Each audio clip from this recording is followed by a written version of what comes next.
Hello दोस्तों, मैं आप सभी का बहुत बहुत हार्दिक अभिनंदन स्वागत करता हूं। RRB technician 2024। दोस्तों, अभी आपके एलपी का एग्ज़ाम जो कि ख़त्म हो चुका है। आपके आरपीएफ का जो कि 2 दिन का एग्ज़ाम बचा हुआ, उसके बाद आपके टेक्नीशियन का ही एग्ज़ाम होने वाला है।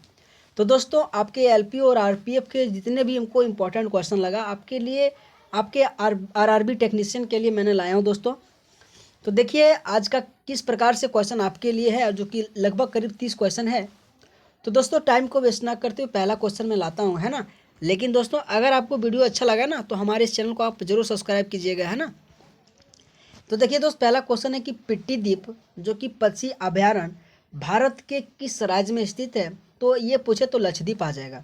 दोस्तों, लक्षद्वीप से आपके एलपी में, आपके आरपीएफ एसआई में और आपके आने वाले टेक्नीशियन में भी क्वेश्चन पूछा जाएगा। जैसे कि लक्षद्वीप में ये क्वेश्चन पूछ देता है कि कौन से ऐसे कितने लक्षद्वीप में द्वीप हैं, है ना। ये भी क्वेश्चन पूछा गया था कि कितने द्वीप पे मनुष्य रहते हैं। और आज के जो कि कल का प्रश्न आया था कि पिट्टी द्वीप जो से वो पक्षी अभयारण्य कहाँ है, तो लक्षद्वीप में है। तो दोस्तों, आप सबसे रिक्वेस्ट है लक्षद्वीप से जितने भी क्वेश्चन बन सके आप थोड़ा अपने आप में अपडेट रहिएगा। अगला क्वेश्चन दोस्तों, इनमें से कौन सा उपन्यास अमृत प्रीतम के द्वारा लिखा गया है। तो अमृत प्रीतम ने कई उपन्यास लिखा, जैसे कि पिंजर, 5 बरस लंबी सड़क, अदालत, कोरे कागज थे कैनवास और 49 दिन। ये जितने भी मैंने आपको बताया अमृत प्रीतम के द्वारा लिखा गया पुस्तक है दोस्त, आप इसको याद कर लीजिएगा, क्योंकि बुक एंड ऑथर से आपके एग्जाम में बहुत बार क्वेश्चन पूछा जाता है। अगला क्वेश्चन है कि which of the following is not a vertebrate. तो इस क्वेश्चन का आंसर आ जाएगा अवेस, मैमल्स, रेप्टाइल्स। ये जितने भी है ये यानी कि कशेरुक या आंतरिक रीढ़ या रीढ़ की हड्डी वाले जानवर होते हैं, जो कि ये मैंने लिखा vertebrate and include mammals, अवेस, birds, fish, amphibians and reptiles. अगला क्वेश्चन दोस्तों कि हु इज द यानी कि defence minister of state government. बोल रहा है कि जो राज्य सरकार के रक्षा मंत्री कौन है वर्तमान में, तो संजय सेठ। और वहीं अगर मैं बात करूं कि भारत के रक्षा मंत्री राजनाथ सिंह।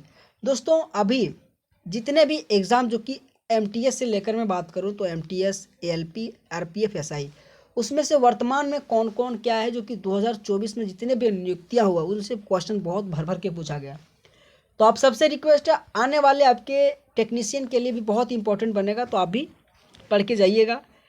अगला क्वेश्चन है कि भारत में मुख्य चुनाव आयुक्त का कार्यकाल कितना से कितना होता है। तो 6 या 65 साल के बीच में जो हो जाए उससे पहले यही कार्यकाल जो कि मुख्य चुनाव आयुक्त का होता है। और जो कि दोस्तों, अगर मैं बात करूं जो कि 6 या 65 वर्ष की आयु जो भी पहले हो जाए। अगला क्वेश्चन दिया गया था दोस्त कि शेरशाह सूरी का जो कि बचपन का नाम या फिर उसका असली नाम, तो फरीद खां जो कि जाना जाता है।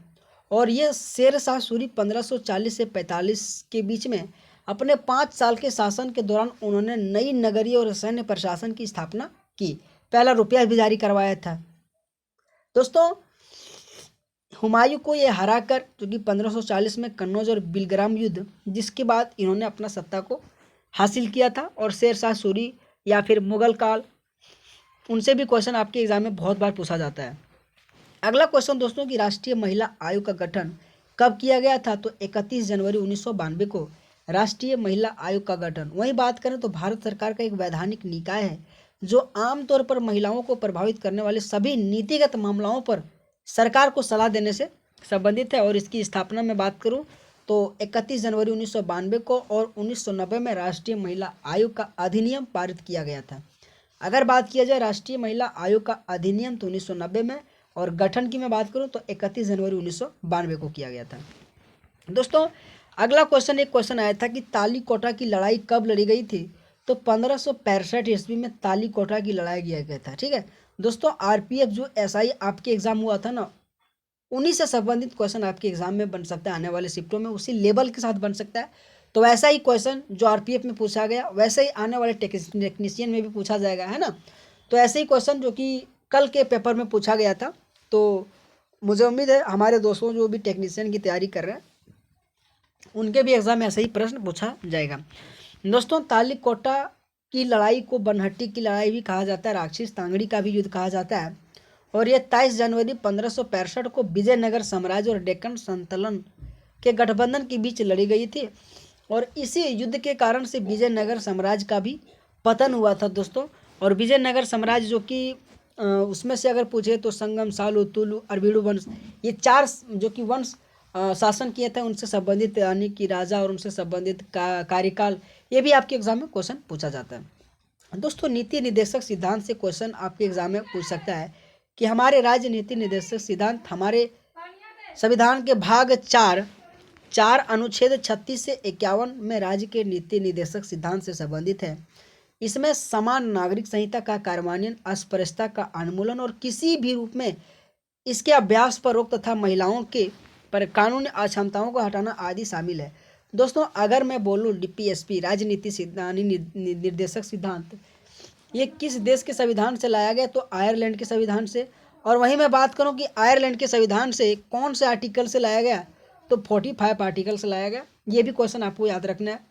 दोस्तों आयरलैंड से जो कि 2 चीज़ अधिकतर आपके एग्जाम में पूछा जाता है कि राष्ट्रपति 12 सदस्यों को मनोनीत करेंगे, ये भी कहाँ से लाया गया, तो आयरलैंड के ही संविधान से लाया गया। दोस्तों अगला क्वेश्चन है कि सत्येंद्र नाथ बोस वर्तमान में किस पद पर विराजमान है, तो भारतीय भौतिक विज्ञान और गणितज्ञ जो सत्येंद्र नाथ बोस वर्तमान में विराजमान है। दोस्तों अगला क्वेश्चन जो कि वर्तमान में रक्षा मंत्रालय कौन है, तो राजनाथ सिंह है। ये आपको मैंने कहा ना, जितने भी वर्तमान में अभी नियुक्तियां हुआ उन सभी से क्वेश्चन बनता है, और आप पढ़ के जाइएगा, आपके एग्जाम में भी क्वेश्चन पूछा जाएगा। दोस्तों अगला क्वेश्चन है कि ओणम जो फेस्टिवल है भारत के किस राज्य में मनाया जाता है, तो केरल जो राज्य है ना, वहाँ ओणम फेस्टिवल मनाया जाता है। अगर मैं बात करूँ ओणम का उत्सव चिंगम मास में भगवान वामन की जयंती और राजा बलि की स्वागत में हर साल आयोजित किया जाता है। दोस्तों आपके एग्जाम में क्वेश्चन पूछ सकता है कि ओणम का जो उत्सव है ना, सो किनके बीच के लिए स्वागत के लिए किया जाता है, तो चिंगम मास में जो कि भगवान वामन और राजा बलि के स्वागत के लिए आयोजित किया जाता है। और ये भी क्वेश्चन पूछ सकता है कि ओणम कितने दिन तक जो कि त्यौहार चलता है, तो ये 10 दिनों तक चलाया जाता है। और केरल के लिए एकमात्र वामन मंदिर में ये प्रारंभ होता है। अभी तक मैं आपको एक जैसे कि 4 टॉपिक बता रहा हूँ, ठीक है।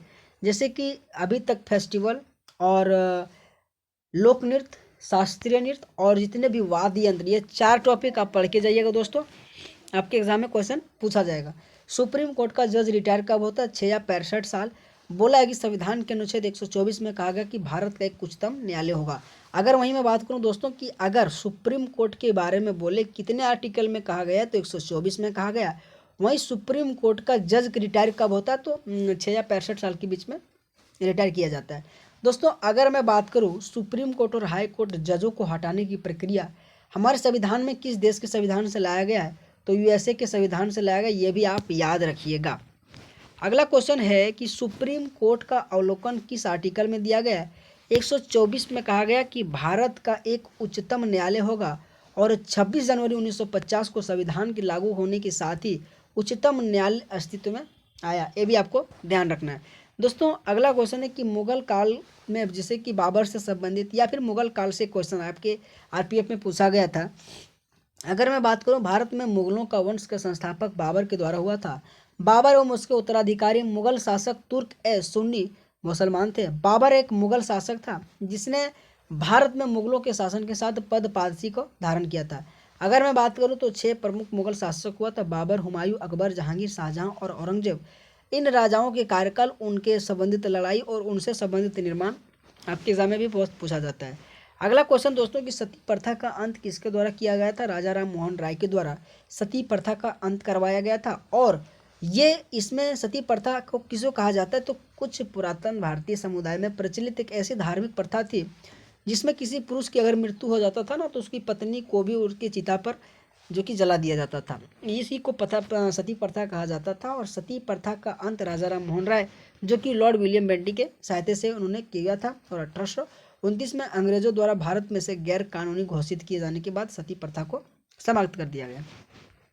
अगला क्वेश्चन दोस्तों कि दक्षिण में बहने वाली नदी कौन कौन सा है, तो जैसे कि नर्मदा, ताप्ती, चंबल, बेतवा और सिंध और सोन नदी, ये जितने भी है सारा का सारा दक्षिण में और बहने वाली नदी है। और आपके एग्जाम में जो कि दक्षिण की ओर बहने वाली, उत्तर की ओर बहने वाली, उद्गम और जितने भी नदी से संबंधित रिलेटेड क्वेश्चन आपके एग्जाम में क्वेश्चन पूछा जाता है। दोस्तों अगला क्वेश्चन देखते हैं कि मलेशिया के साथ कौन सा अभ्यास भारत के साथ होता है, तो हरि मऊ शक्ति। दोस्तों अभी जितने भी 2024 में अभी सैन्य अभ्यास हुआ है, जैसे कि अभी 2023 में और 2024 में लगभग, तो 2023 का तो नहीं पूछा जाएगा, 2024 का आपसे रिक्वेस्ट है, पढ़ लीजिएगा। बहुत क्वेश्चन पूछा गया इस बार का आपके एलपी में, ठीक है। उसी के साथ अगर पूछे कि बंगो सागर जो अभ्यास है सो किसके किसके बीच है, तो भारत और बांग्लादेश के साथ जो कि किया जाता है, आपको याद रखना है। बाल लिंगानुपात 1950 से लेकर 2011 तक कितना रहा था, तो इसमें से जो क्वेश्चन आया था सो 1950 से 2011 तक जो कि घटा था, ये क्वेश्चन पूछा गया था। और वहीं मैं बात करूं तो बाल लिंगानुपात 0 से 6 वर्ष के प्रति 1000 पुरुषों पर महिलाओं की संख्या के रूप में परिभाषित किया गया है। 2011 जनगणना के अनुसार 0 से 6 वर्ष की आयु में बाल जनसंख्या में 0.4% की वृद्धि हुआ, अर्थात 2011 में 164.5 मिलियन बाल लिंगानुपात रहा है। दोस्तों अगला क्वेश्चन है कि आर्टिकल 51 ये जी से क्या संबंध है, तो आर्टिकल जो 51 ए जी है ना, नागरिकों को मौलिक कर्तव्य से संबंधित कहता है कि भारत के प्रत्येक नागरिक का यह कर्तव्य होगा कि वन, झील, नदियाँ, वन्यजीव सहित प्राकृतिक पर्यावरण की रक्षा और सुधार करें और जीवित प्राणियों की भी प्रति दया रखें। ये हमारे आर्टिकल 51 ए के तहत कहा गया है। दोस्तों आर्टिकल से क्वेश्चन बार बार पूछा जाता है, आपके चाहे किसी भी एग्जाम हो, तो आप सबसे रिक्वेस्ट है आर्टिकल से क्वेश्चन पढ़ के जाइएगा, है ना। और अधिकतर ऐसे क्वेश्चन जो आपके एग्जाम में पूछा गया, लेटेस्ट प्रीवियस ईयर क्वेश्चन, तो सबसे बेस्ट रहता है ना। प्रार्थना समाज के संस्थापक पूछे तो प्रार्थना समाज तो पूछा आत्मारंग पांडुरंग, वहीं आर्य समाज तो दयानंद सरस्वती, ब्रह्म समाज राजा राम मोहन राय। अगर बात किया जाए स्वाभिमान आंदोलन तो इमी रामास्वामी नायर। ये जितने भी आपके समाज और उनके संस्थापक से संबंधित क्वेश्चन बहुत बार पूछा जाता है, तो आप सबसे रिक्वेस्ट ऐसा भी पढ़ के जाइएगा। अगला क्वेश्चन दोस्तों कि उदासीन का पीएच मान कितना होता है, तो उदासीन का पीएच मान 7 होता है। अगर मैं बात करूं 7 से कम हो जाता है तो अम्लीय मिट्टी का पीएच मान 7 से अधिक कम होता है, और वहीं 7 से अधिक तो क्या होता है, तो क्षारीय होता है। अगला दोस्तों क्वेश्चन की आर्टिकल जो कि 21 में क्या कहा गया है, तो आर्टिकल 21 में कहा गया किसी भी व्यक्ति को कानूनी द्वारा स्थापित प्रक्रिया के अनुसार ही उसके जीवन या व्यक्तित्व स्वतंत्रता से वंचित किया जाएगा। ये हमारे आर्टिकल 21 में कहा गया है ना।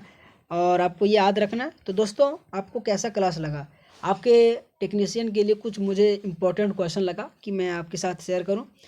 तो दोस्तों आपको अगर अच्छा लगा हो तो आप सबसे रिक्वेस्ट करना, और अगर इस तरीके से आपको क्लास चाहिए तो आप कमेंट कीजिएगा।